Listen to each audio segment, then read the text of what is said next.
सोनारीच्या श्री काळभैरवनाथांची अद्भुत आणि रहस्यमय कथा। महाराष्ट्रातील धाराशिव जिल्ह्यातील परांडा तालुक्यात एक छोटेसे पण अत्यंत पवित्र गाव आहे सोनारी। सीना नदीच्या शांत किनाऱ्यावर वसलेले हे गाव आज लाखो भक्तांच्या श्रद्धेचे केंद्र बनले आहे, कारण येथे विराजमान आहेत जागृत देव श्री काळभैरवनाथ महाराज। आजही हजारो भक्त विश्वासाने म्हणतात, सोनारीचा भैरोबा नवसाला पावतो।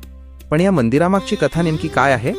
कसे प्रकट झाले काळभैरवनाथ आणि का मानले जाते की काशीचे कोतवाल स्वतः सोनारीत आले?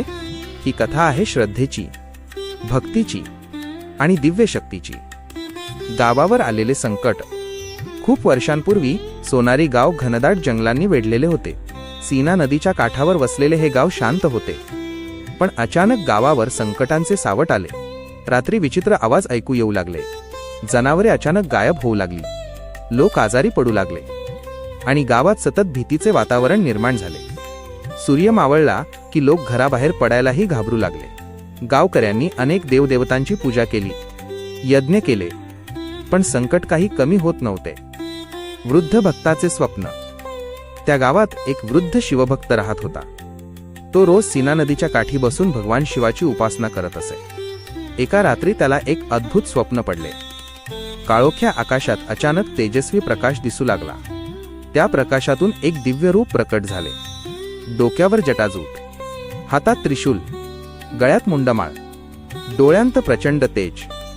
ते होते कालभैरव। काळ्या घोड्यावर बसलेले ते दिव्य रूप गंभीर आवाजात म्हणाले, घाबरू नका, मी काशीहून तुमच्या रक्षणासाठी आलो आहे। वृद्ध भक्त घामाघूम होऊन जागा झाला, पण त्याच्या मनात एक वेगळीच शांतता होती। दिव्य चमत्कार। दुसऱ्या दिवशी सकाळी तो गावकऱ्यांना घेऊन सीना नदीच्या किनाऱ्यावर गेला। तेथे अचानक जोराचा वारा वाहू लागला, मंदिराच्या घंटांचा आवाज हवेत घुमू लागला आणि काही क्षणांत नदी किनारी असलेल्या एका जागेतून तेजस्वी प्रकाश प्रकट झाला। गावकरी घाबरले, पण हळूहळू त्या प्रकाशातून एक पवित्र मूर्ती दिसू लागली। ती मूर्ती होती श्री काळभैरवनाथांची। त्या क्षणी संपूर्ण परिसरात जय भैरवनाथ चा जयघोष घुमला।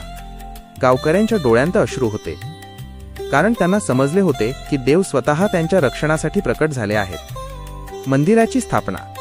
त्या दिव्य जागेवर गावकऱ्यांनी एक छोटे मंदिर बांधले। हळूहळू त्या मंदिराची कीर्ती संपूर्ण महाराष्ट्रात पसरू लागली। लोक दूरदूरहून येथे येऊ लागले। कोणी दुःख घेऊन येत असे, कोणी रोगमुक्तीसाठी प्रार्थना करत असे, तर कोणी आपल्या नवसासाठी भैरवनाथांच्या चरणी माथा टेकवत असे। आणि आश्चर्य म्हणजे अनेक भक्त सांगू लागले की त्यांच्या इच्छा पूर्ण झाल्या। त्यामुळे लोकांचा विश्वास आणखी दृढ झाला। सोनारीचा भैरोबा जागृत आहे। काशीचे कोतवाल। धार्मिक मान्यतेनुसार काळभैरव हे भगवान शिवांचे उग्र आणि रक्षक रूप मानले जाते।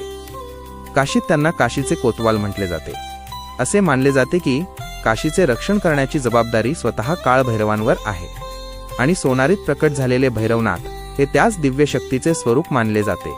म्हणूनच येथे येणाऱ्या भक्तांना एक वेगळी ऊर्जा जाणवते, एक अद्भुत शांतता अनुभवायला मिळते।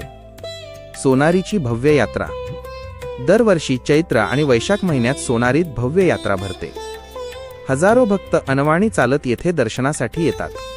ढोल ताशांचा गजर, भक्तिगीतांचा नाद आणि जय काळभैरवनाथ चा जयघोष संपूर्ण परिसर दुमदुमून टाकतो। भैरवनाथांसोबत जोगेश्वरी मातेलाही येथे विशेष मान आहे। रात्रभर भजन, कीर्तन आणि धार्मिक कार्यक्रम सुरू असतात। संपूर्ण गाव भक्तिमय वातावरणाने भारलेले असते।